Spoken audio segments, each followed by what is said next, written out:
درود در روانی ها، دلتون شاد، سرتون سلامت. اومدیم ببینیم کسی ما رو مخفیانه دوست داره یا روی ما کراش داره یا نه.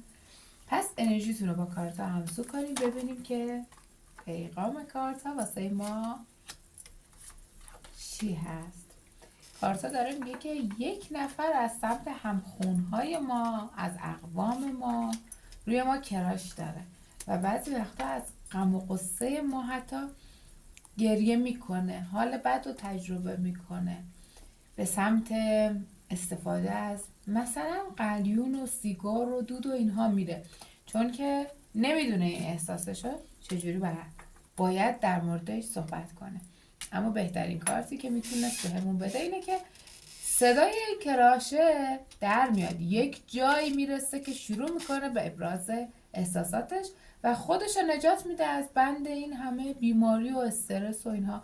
پس خوشا به حال اونایی که این آدم عاشق میاد سمتشون و بهشون ابراز علاقه میکنه. عشق و نور آگاهی در زندگیتون جاری